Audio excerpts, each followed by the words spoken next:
Cümleten selamun aleyküm hanımlar. Divapatik YouTube kanalıma hepiniz hoş geldiniz.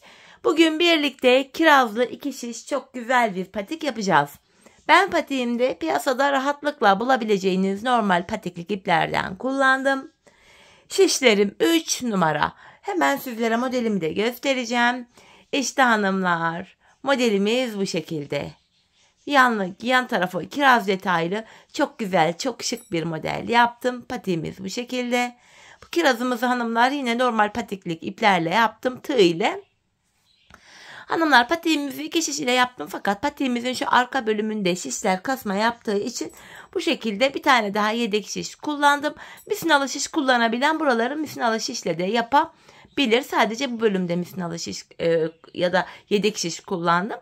Bu patik benim elimin ölçülerine göre 37-38 numara ayaklar için uyumlu oldu. Daha büyük yapmak isteyenler şu arka haroşa sayılarını benden birkaç sıra fazla örebilir.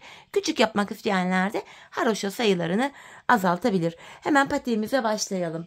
Bilek bölümünden başlayacağım hanımlar. Patiğime 11 ilmek olarak hemen şöyle ipimle 11 ilmeğimi atacağım. Bakın ipimin ucunda küçük bir miktar ip bıraktım. Buraya 11 ilmeğimi atıyorum. Şu 3. ilmeğim 4, 5, 6, 7, 8, 9, 10, 11. 11 ilmeğimi attım. Hemen şu kenarına bir düğüm atıyorum. Bu bölümde haroşa örgü yapacağız. Hanımlar ben örgümüzün hem arka yüzünde düz örgü örerek haroşalarımı elde ediyorum. İlk ilmeğimi örmeden aldım. Bu aşamada ilmeklerimizi düz yani haroşa örüyorum.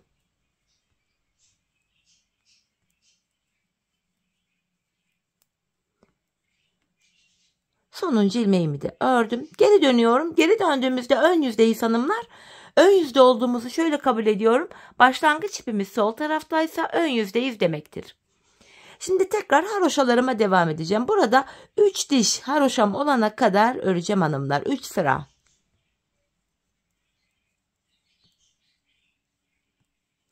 İlmeklerimi ördüm. Geri dönüyorum. Arka yüzdeyim. Arka yüzde de yine ilmeklerimi öreceğim. Haroşa örüyorum yani düz.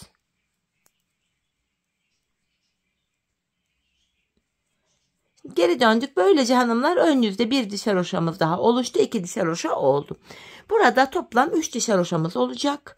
Yine kenar ilmeğini örmeden aldım. Ön yüzde ilmeklerimi düz örüyorum. Geri döndüm. Arka yüzdeyim. Arka yüzde de yine ilmeklerimi düz olarak örüyorum.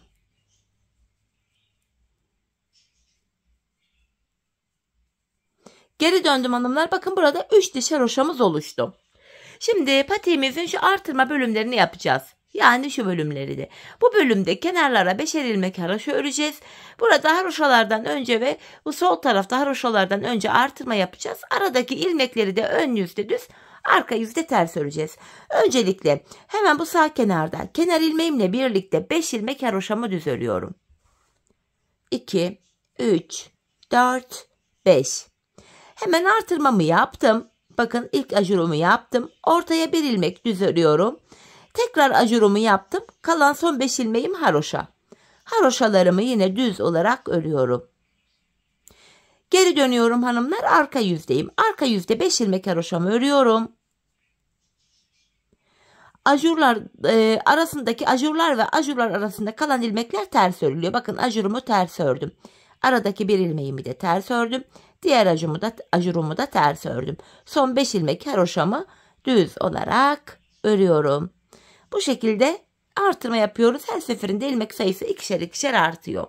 Devam ediyorum. Yine kenardan 5 ilmek haroşamı öreceğim. 5 ilmek haroşa. 4, 5. Hemen haroşamdan sonra artırmamı yaptım. Kalan 5 ilmek haroşaya kadar ilmeklerimi düz örüyorum. Bakın 5 ilmeğim kaldı. Hemen ondan önce de 5 haroşamdan önce de ajurumu yaptım. Yani artırmamı yapıyorum. Kalan 5 haroşamı düz olarak örüyorum. Geri dönüyorum hanımlar. Arka yüzdeyim. Arka yüzde 5 haroşamı düz örüyorum. Diğer ilmekler ters örülüyor. Sadece kenarlardaki 5'er ilmek haroşa düz örülüyor arka yüzde. Ortadaki diğer ilmeklerin tamamı, ajurlar dahil, ters olarak örülüyor. Kalan son 5 ilmeğimi yine düz örüyorum, yani haroşa. Bu şekilde hanımlar ön yüzdeyiz. Bakın 2 kere artırma yaptık. 4 ilmek arttı. 11 ilmeğimiz vardı. Artmayla birlikte 15 ilmeğimiz oldu. Bir kere daha göstereyim. Kenar ilmeğimi aldım. İkinci, üçüncü, 4, 5 haroşamı ördüm. Hemen haroşamın ardından artırmamı yapıyorum. 5 ilmek düz örüyorum. Tekrar ajurumu yapıyorum. Kalan 5 haroşamı yine düz örüyorum. Bu sağ kenarda 5 haroşadan sonra artırma yapıyoruz. Sol kenarda da 5 haroşa kalana kadar örüyoruz. Ajurumuzu yapıyoruz. Sonra haroşaları örüyoruz. Geri dönüyorum. Yine arka yüzde 5 haroşamı düz öreceğim. Aralardaki ilmeklerimi ters örüyorum. Kalan 5 haroşamı yine düz olarak örüyorum hanımlar. Bu şekilde. Şuradan baktığımız anda hanımlar bakın. Artmalarla birlikte şeklimiz de böyle yavaş yavaş ortaya çıkıyor. Desenimiz, görüntümüz, şeklimiz böyle. Hanımlar ben bu patiğimde, toplamda şişimde 51 ilmeğim olana kadar ördüm. Bakın şuraya kadar geliyor. Toplamda şişimizde 51 ilmeğimiz kalana kadar ben artırmalarımı yaptım. Benim ölçüme göre de bakın tıpatıp oldu, tam oturdu. Şimdi hep birlikte şişimizde 51 ilmek olana kadar artırmaları yapalım gelelim. Ardından tabanımıza geçelim. Evet hanımlar, 51 ilmeğim olana kadar artırmalarımı yaptım geldim. Şimdi şu şekilde taban kesimini yapacağız. Tabanımız 11 ilmekten oluşuyor hanımlar. Tabana 11 ilmek ayırınca şişimizde 51 ilmek vardı. Geriye 40 ilmek kalıyor. 40 ilmeği de iki yana eşit olarak paylaştırınca yan taraflara 20'şer ilmek düşüyor. Öncelikle hanımlar bu aşamada ilk ilmeği örmeden alıyorum. Kenardan 20 adet ilmeğimi düz olarak öreceğim. Bakın 4 oldu. 5. Artık artırma yapmayacağız. Şu 6. ilmeğim 7, 8, 9, 10, 11, 12, 13, 14, 15, 16, 17, 18, 19, 20. Kenardan 20 ilmeğimi ördüm. Şimdi tabanım için 11 ilmek daha öreceğim hanımlar. Kesimler yapmaya başlayacağız aynı zamanda. Örüyorum. 1, 2, 3, 4, 5, 6, 7, 8, 9, 10. 11. ilmeği örerken yanından da bir ilmek alıyorum. Ön yüzde olduğum için ikisini düzden kesiyorum. Kesimden sonra geri döndüm hanımlar. İpim benden tarafta, ilk ilmeği örmeden aldım. Arka yüzde ilmekleri ters öreceğim. Şu ikinci ilmeğim 3, 4, 5, 6, 7, 8, 9, 10 ilmek ördüm. 11. ilmekte hemen 2 ilmeği birlikte arka yüzde olduğum için tersten kesiyorum. Kesimden sonra geri döndük. Tabanımız 11 ilmek olarak böyle örülüyor. İlk ilmeğimi örmeden alıyorum. 2, 3, 4, 5, 6, 7, 8, 9, 10. 11. ilmekte hemen yandan da bir ilmek alıyorum. İkisini keserek örüyorum. Geri dönüyorum. Arka yüzdeyim. Yine ilk ilmeği örmeden aldım. 2, 3, 4, 5, 6, 7, 8, 9, 10 ilmek ördüm. 11. ilmekte arka yüzde olduğum için bu 2 ilmeği tersten kesiyorum. Yapacağımız işlem bu. Ön yüzde düz, arka yüzde ters örmeye devam edeceğiz. 10 ilmek öreceğiz. 11 ilmekte kesimi yapacağız hanımlar. Biz bu kesme işlemine sağ ve sol taraftaki şu ilmeklerimiz bitene kadar devam edeceğiz. Kesim sonunda şişimizde sadece 11 ilmeğimiz kalacak. Şimdi hep birlikte patiğimizin taban bölümünü örelim gelelim. Evet hanımlar, tabanımı 11 ilmek olarak ördüm geldim. Şişimde sadece ilmeklerim kesildikten sonra 11 ilmeğim kaldı. Şimdi bu yanlardan ilmek çıkaracağız. Videonun başına dediğim gibi yedek şişlerime burada geçiyorum. Bu aşamada hemen şu baştan itibaren ilmek çıkaracağız. İpimi kırmamak için şöyle bu ipimi uzatarak şöyle başa doğru alıyorum. Biraz esnek bıraktım arkada. İpin ucunu gizleyerek götüreceğiz hanımlar bu iplerimizi. Arkada böyle ip görüntüsü oluşmasın diye. Hemen şu kenarda bakın bilek bölümünde başladığımız yerde ilk kenar ilmek yerinden itibaren girerek bu yanlardan ilmekler çıkarıyorum. Şu ikinci ilmeğim, şu 3, şu ipin bir altından bir üstünden girerek hanımlar şöyle bakın. İlmekleri çıkartırsak ipimiz arada kaynamış olur. Arkada uzun ip görüntüsü olmaz. Burada 6 ilmeğim oldu. Şu 7. ilmeğim. Yine bakın alttaki ipin bir altından bir üstünden giriyorum. Burada 8 ilmek oldu. Şu 9. ilmek. 10, 11, 12, 13, 14. Bakın ilmeğin iki kanadına birden giriyoruz hanımlar. 15, 16, 17, 18, 19, 20, 21, 22, 23. Bu kenardan 23 ilmek çıkarttık. Bakın arkada ipimiz de kayboldu. Çünkü arada kaynatarak getirdik. Buradan 23 ilmek çıkarttık. Şu tabandaki 11 ilmeğimi ön yüzdeyim. Düz olarak öreceğim yine.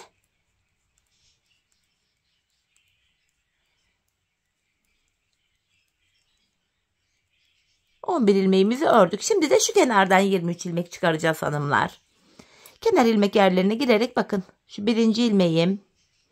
2, 3, 4, 5, 6, 7, 8, 9, 10, 11, 12, 13, 14, 15, 16, 17, 18, 19, 20, 21, 22 ve buradaki son kenar ilmek yerine girerek bir ilmek daha çıkarttım. 23. Bu kenardan da 23 ilmeğimizi çıkarttık. Patiğimizin şu arka bölümüne geçtik hanımlar. Bu arka bölümde kenarlara 5'er ilmek haroşa ördüm. Bu kenarlara aralardaki ilmekleri ön yüzde düz, arka yüzde ters örmeye devam ettim. Şimdi geri dönüyorum. Kenar ilmeğini örmeden aldım. Kenarda 5 ilmek haroşam var. Kenar ilmeğimle birlikte 5 ilmek düz örüyorum. Şu 4, 5. Arka yüzde olduğum için diğer ilmeklerimi ters olarak öreceğim. Şu ilmekleri ters örüyoruz hanımlar sırasıyla. Bu şekilde bilek bölümüne kadar gideceğiz, geleceğiz. Patiğimizin arka bölümünü bu şekilde öreceğiz hanımlar. Hatta şu tabanda 11 ilmeğimiz vardı. Bunu da 2 şişe paylaştıralım. Fazla şişlerle örmeyelim. Buradaki ilmeklerin şöyle yarısını bu şişimle örüyorum. Kalan yarısını da diğer şişimle öreceğim. Hani şiş sayısı bir tane azalıyor. Arka bölümü 3 tane şiş ile örüyorum. Hemen diğer şişi kaldırıyorum artık. Bakın ilmeklerimi yine ters örmeye devam edeceğim. 3 şiş ile patiğin arkasını tamamlayacağım hanımlar.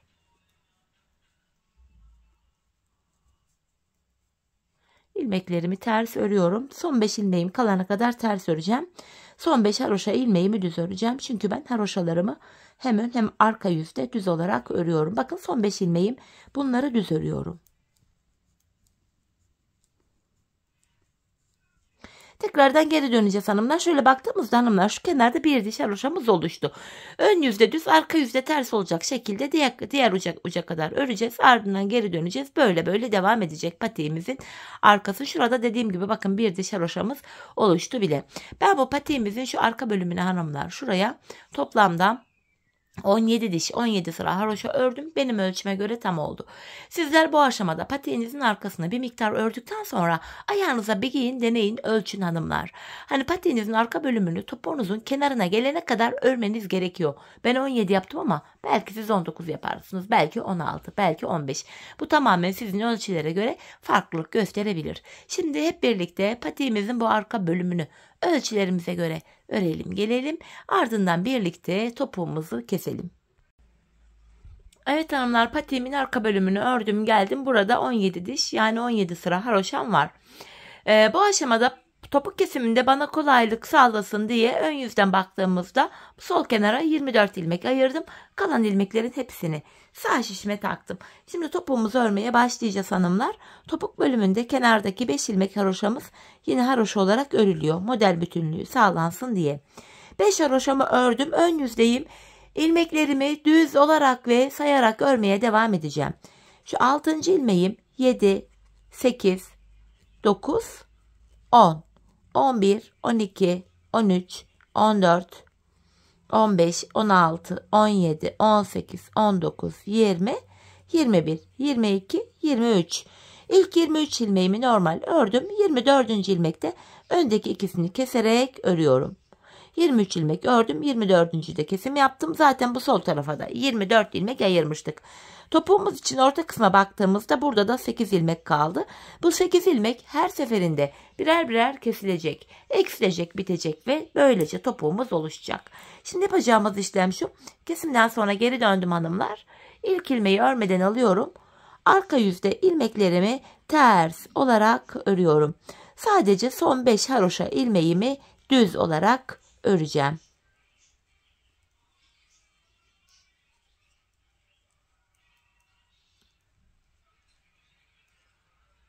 Bakın son 5 ilmeğime geldim. Haroşalarımı düz olarak örüyorum. Geri döndüm hanımlar, ön yüzdeyim. Bir önceki sırada yaptığımız işlemin aynısını yapacağız. Yani ilk 23 ilmeği öreceğiz. 24. de kesim yapacağız. 5 haroşamı ördüm. Sayarak gidiyorum. 6, 7, 8, 9, 10, 11, 12, 13, 14, 15, 16, 17, 18, 19, 20, 21, 22, 23. 24. ilmekte öndeki 2 ilmeği alıyorum. Birlikte keserek örüyorum. İkinci kesimi yaptık. Bir önceki sırada burada 8 ilmek vardı. Şimdi baktığımızda 1 ilmek eksildi. 6 ilmek kaldı. 1 ilmek eksildi. 7 ilmek kaldı. Şimdi geri döneceğiz. Arka yüzde ilmekleri öreceğiz. Ön yüzde yine 23 örüp 24. de kesimimizi yapacağız. Biz bu kesme işlemini aradaki ilmekler birer birer eksilip bitene kadar devam edeceğiz hanımlar. Şimdi hep birlikte bu ilmekler bitene kadar patiğimizin topuğunu örelim gelelim. Evet hanımlar, aradaki ilmeklerin bitene kadar patiğimin topuğunu ördüm geldim. İlk başta sol tarafa 24 ilmek ayırmıştım. Kesimlerden sonra sağ şişimde de 24 ilmeğim kaldı. Bu aşamada patiğimin düz tarafı içeride, ters tarafı da dışarıda olacak şekilde ikiye katladım. İlk kesimim şöyle. Benden taraftaki şişten bir ilmek, ikinci şişten de bir ilmek alıyorum. İkisini birlikte tığım ile topladım. Diğer kesimlerim de şöyle olacak. Benden taraftaki şişten bir ilmek, ikinciden de bir ilmek alıyorum. İkinci ilmeği ilkinin içinden geçirip tığımdaki ilmekleri topluyorum. Benden taraftaki şişten bir ilmek, ikinci şişten de bir ilmek alıyorum. İkinci şişten aldığım ilmeği ilk şişten aldığım ilmeğin içinden geçiriyorum ve tığımdaki ilmeklerimi topluyorum. Karşılıklı olarak şişlerimizden birer tane ilmek alıyoruz ve ikinci şişten aldığımız ilmeği ilk şişten aldığımız ilmeğin içinden geçiriyoruz. Tığımızdaki ilmeklerimizi topluyoruz hanımlar. Bu şekilde gizli kesim oluyor. Her iki patiğimizin topuğu da aynı yöne, aynı şekilde kesiliyor. Kalan ilmekleri de aynı şekilde keselim gelelim. Evet hanımlar, ilmeklerimi kestim. Son birer ilmeğim kaldı. Önce benden taraftaki ilmeğimi, sonra ikinci şişimdeki ilmeğimi tığıma aldım. Tığımda 3 ilmeğim var. Üçünü birden topluyorum. Buraya 2 tane sıkı bir zincir çekip ipimi kesiyorum. Patiğimizin bu bölümünü tamamladık hanımlar. Şöyle hemen ipimizin ucunu da gizleyeceğim. Patiğimize başladığımız gibi bitirdik. Hiç ip kırmadık hanımlar. Bakın patiğimiz şu şekilde. Şöyle görüntümüz bu. Şimdi patiğime şöyle 2 sıradan oluşan bir kenar oyası yaptım hanımlar. Yine patik ipiyle yapacağım. İlk sıramızı yeşil ipimizle yapacağız. Öncelikle şöyle yeşil ipimle bir ilmek oluşturacağım. Şöyle tığım ile bir ilmek oluşturdum. Şimdi hanımlar, ilk topu kestiğimiz yere girerek şöyle ilmeğimi sabitliyorum. Kenar oyamızın ilk sırasında normal sık iğne yapacağız hanımlar. Bakın sıradaki kenar ilmek yerine ilmeğin 2 kanadına birden batarak ilmek çıkartıyorum. Normal sık iğne tekniği kullanarak kenar oyamızın ilk sırasını yapıyoruz. Çok sıkı bir sık iğne yapmayalım hanımlar. Patik ayağımıza rahat girsin. Esnek olsun biraz. Hani böyle sıkarsak dar olur. patik ayağımıza zor girer. Bu şekilde sık iğne tekniği ile ilk başladığımız yere kadar patiğimizin çevresini dolanalım gelelim. Evet hanımlar, kenar oyamı tamamladım. İlk başladığım yere kadar yaptım. Bir zincir çekiyorum. Yeşil ipimin ucunu kestim. Hemen yeşil ipimin ucunu şöyle arka ilmek aralarına girerek şöyle gizleyeceğim. Bu ip gizleme işlemi gerçekten önemli hanımlar. Böyle patik ayağımıza giyilince, ipuçları çıkınca gerçekten çirkin bir görüntü oluyor. Bu şekilde gizleme işlemini ihmal etmeyelim. Hatta şurada da başlangıç ipimizin ucu vardı. Onu şöyle keseceğim. Evet, kenar oyamızın şimdi ikinci sırasındayız. Onu da kırmızı ipimle yapacağım. Kirazımda kullandığım renklerimi kenar oyamda da yine kullandım. Yine kırmızı ile de bir ilmek oluşturdum. Hemen bu bitirdiğimiz yerden itibaren şöyle bakın şuraya ilmeğimi sabitliyorum. Ters sık iğne yapacağız. Yani geri geri gideceğiz. Bakın bir gerideki yeşil sık iğnenin içine girerek ilmek çıkartıyorum. Tığımdaki ilmekleri topluyorum. Bir gerideki yeşil sık iğnenin içine girerek ilmek çıkartıp tığımdaki ilmeklerimi topluyorum. Geri geri giderek ters sık iğne işlemiyle kenar oyamızı yapıyoruz. Bakın bir geriye batıyorum. Buradan ilmek çıkartıp tığımdaki ilmeklerimi topluyorum. Böyle devam edeceğiz hanımlar. Bu işlemi yine patiğimizin çevresine dolanarak devam edeceğiz. İlk başladığımız yere kadar kenar oyamızı tamamlayalım gelelim. Evet hanımlar, yine kenar oyamı tamamladım. Tekrar buraya bir zincir çekip yine ipimi kesiyorum. Yine kırmızı ipimizin ucunda şöyle arka ilmek aralarından geçirerek gizleyeceğiz. Patiğimizi tamamladık hanımlar. Şimdi kirazımız var. Kirazımızı yapacağız. Tığ ile yapılıyor yine kirazımız. Şöyle ipimizin ucunu gizledik. Evet hanımlar, patiğimizi tamamladık. Patiğimiz bitti. Şimdi kirazımızda sıra. Bu kirazımız için öncelikle hanımlar şöyle yeşil ipimle yaprağımı yapacağım. Yeşil ipimi alıyorum. Kirazım için hanımlar 20 tane zincir çekeceğim. 20 zincir. Şöyle bir halka oluşturdum. İlmeğimi oluşturdum. Şimdi 20 tane zincir. 1, 2, 3, 4, 5, 6, 7, 8, 9, 10, 11, 12, 13, 14, 15, 16, 17, 18, 19, 20.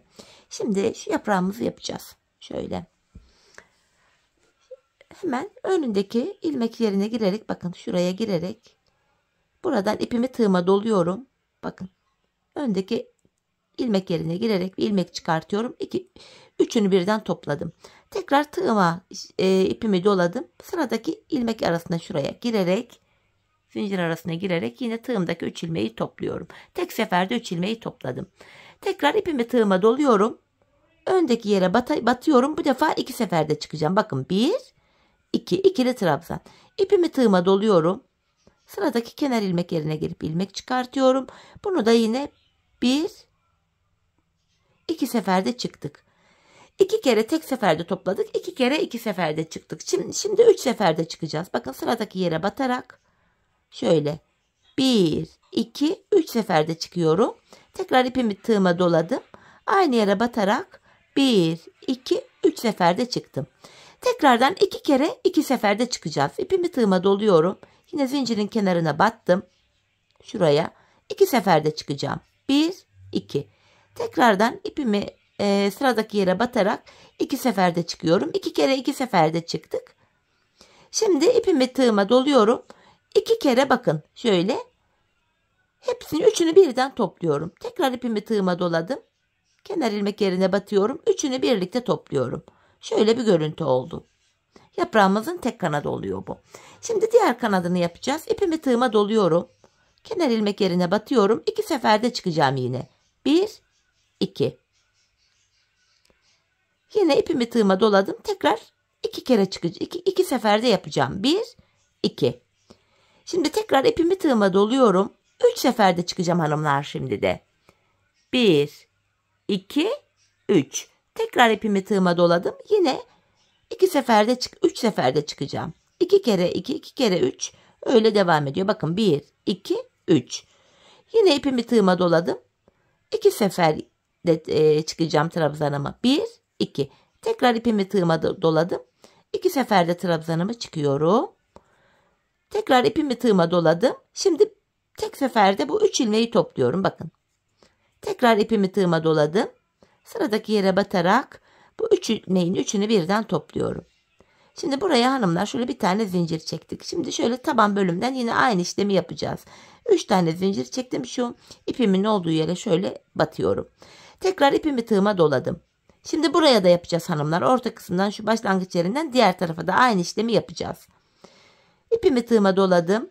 Tek seferde topluyorum. Tekrar ipimi tığıma doladım. Sıradaki zincirin kenarına batarak yine üçünü birden topluyorum.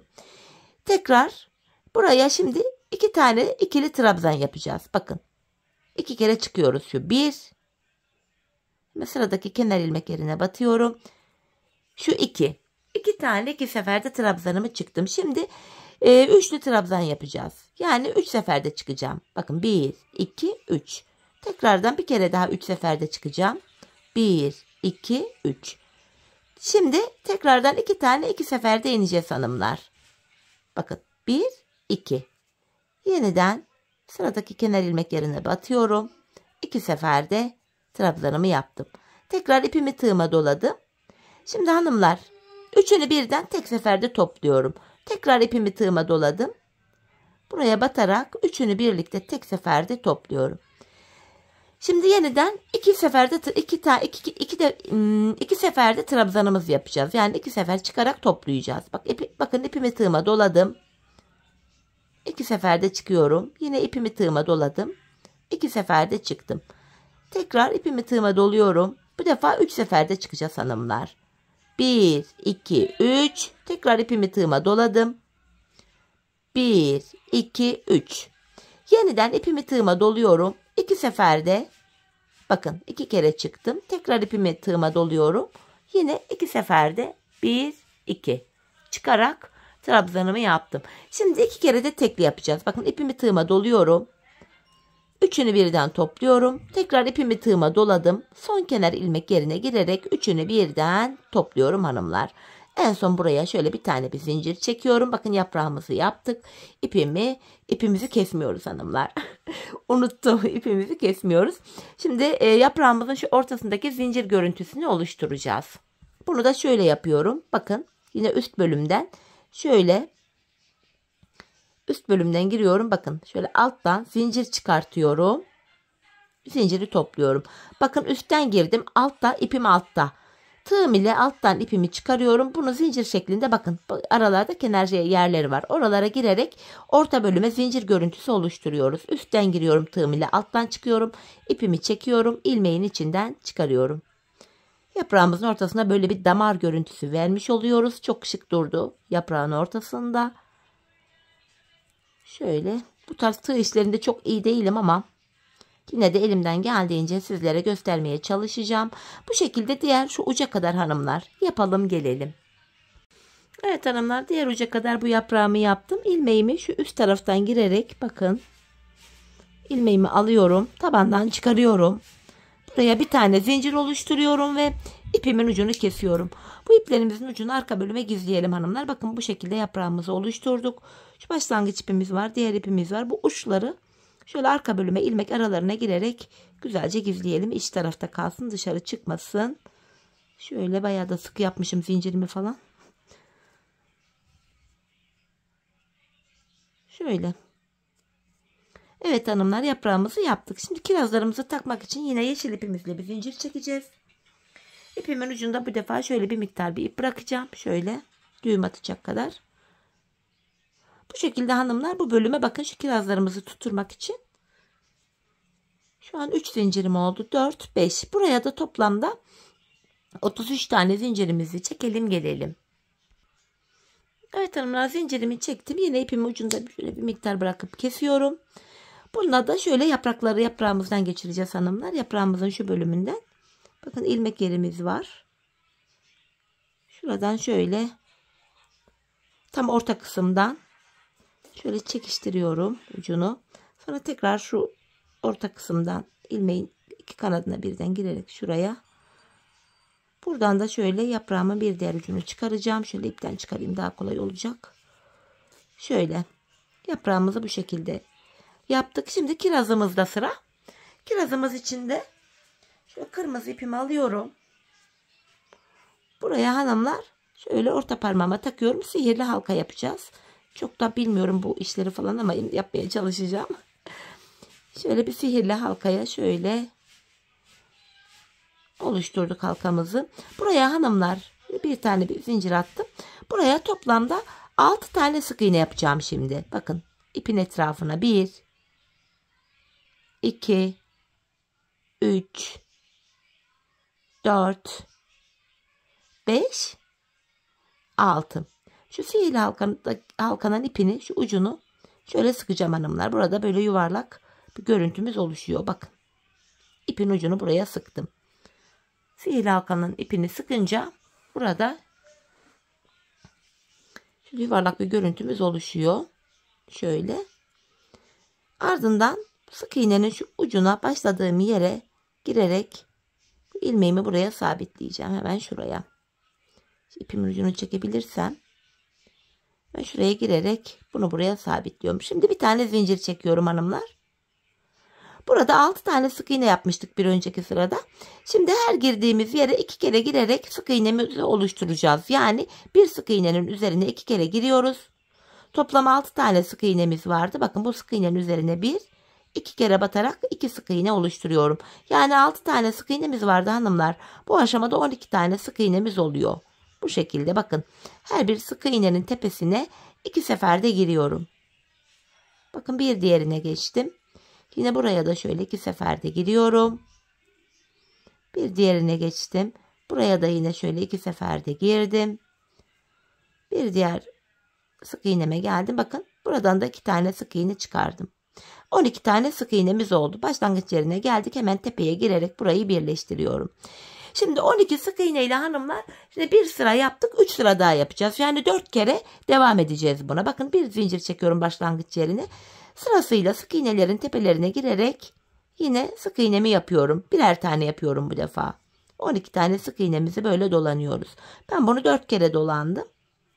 Hani ipinizin inceliğine, kalınlığına göre, kirazın büyüklüğüne göre istediğiniz kadar yapabilirsiniz ya da azaltabilirsiniz. Bakın.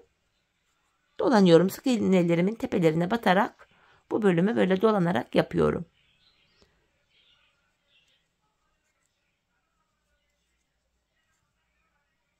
İlk başladığım yere kadar geleceğim. Bakın ilk başladığım yere geldim. Yine tepe noktasına şöyle batıyorum. Başladığım yerin üstüne batıyorum. 2 kere dolanmış olduk. Yine bir tane zincir çekeceğiz. 12 tane sık iğnemiz var. Bir kere dolanacağız, bir daha dolanacağız. Hani ben 4 kere dolandım. Siz 5 de yapabilirsiniz artık. Büyüklüğünü göz kararı ayarlayabilirsiniz. Şimdi bu şekilde kirazımızın bu bölümünü 2 sıra sık iğne olacak şekilde dolanalım gelelim hanımlar. Evet hanımlar, bu sık iğneli bölümü yaptım geldim. Şimdi şöyle yapacağım. Hemen şu ipimin ucunu keseceğim. Bakın başlangıçtaki. Şöyle bunu içeri doğru alacağım hanımlar, bu ucu. Dışarıda görünmesin diye. Şimdi bu yaprağımızın ipinin birini şöyle alıyorum. Bakın içten girerek tam orta deliğinden şöyle geçirerek şöyle içeri doğru takıyorum. Bu buradan çıkmasın diye hanımlar şu ucuna bir düğüm atacağım şöyle. Ucunu kalınlaştıracağım yani şu bölümü. Şöyle yaprağımız kirazımızdan çıkmasın diye. Bakın şöyle bir düğüm attım, hatta şöyle bir daha bir atayım, burayı bir kalınlaştıracağım. Bu düğüm yeri hanımlar zaten kirazın içinde kalacak. Bakın şöyle çekiyorum.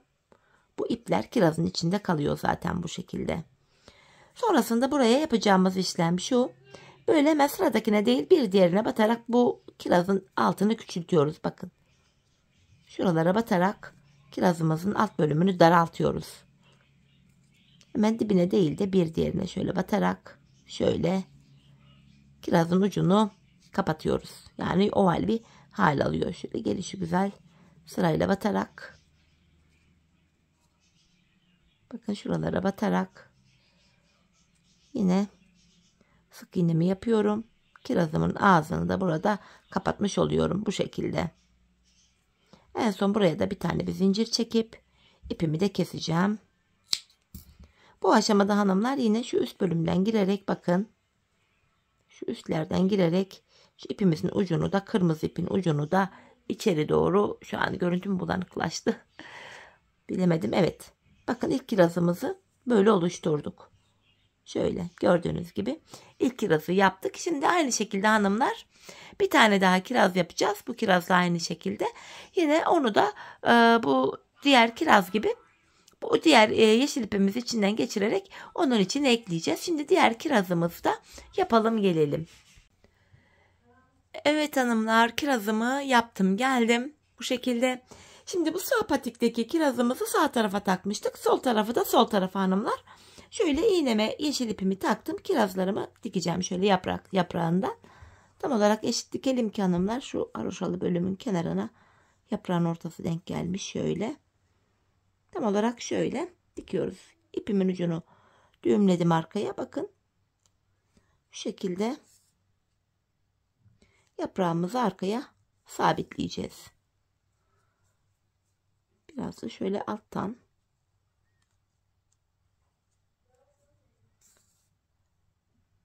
Şöyle. Yaprağımızın bu kenarını sabitledik. Şimdi ortaya doğru yaklaşıyorum. Tam zincire denk gelmesin iğnem. Bu şekilde yaprağımızı sabitleyelim ki çıkmasın.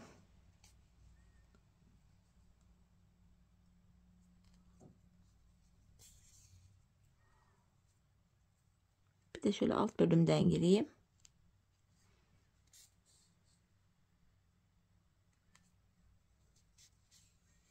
Evet, yaprağımızı sabitledik hanımlar bu şekilde. Arkaya şöyle düğümleyeceğim, artık ipimi sıkılayım.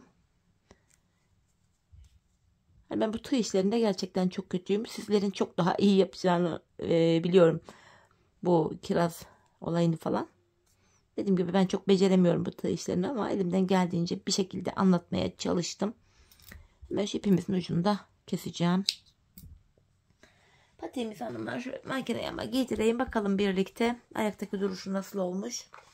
Gayet güzel, kolay bir patikti hanımlar. Bu kiraz ne kadar çok kolaydı yani bence.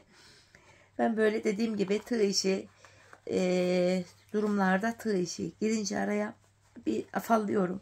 Bir zorlanıyorum yani, o yüzden. Ama denemek istedim. Çok da güzel oldu. Pişman değilim. İyi ki de yaptım. Evet bakın. Patiğimi şöyle makineye ama giydirdim. Gayet güzel. Şık bir patik oldu hanımlar. Çok tatlı. Bakın kirazlarımız da şahane durdu. Patiğimizin yine tabanı. Şöyle topuğunu iyice oturtalım. Şöyle tam oturtmadım aceleden. Evet, patiğimiz bu şekilde. Evet hanımlar, yine birlikte güzel bir modelin daha sonuna geldik. Umarım sizlere faydalı, hoş bir video olmuştur. Yeni modellerde, yeni videolarda buluşmak dileğiyle. Şimdilik hoşça kalın, sağlıcakla kalın.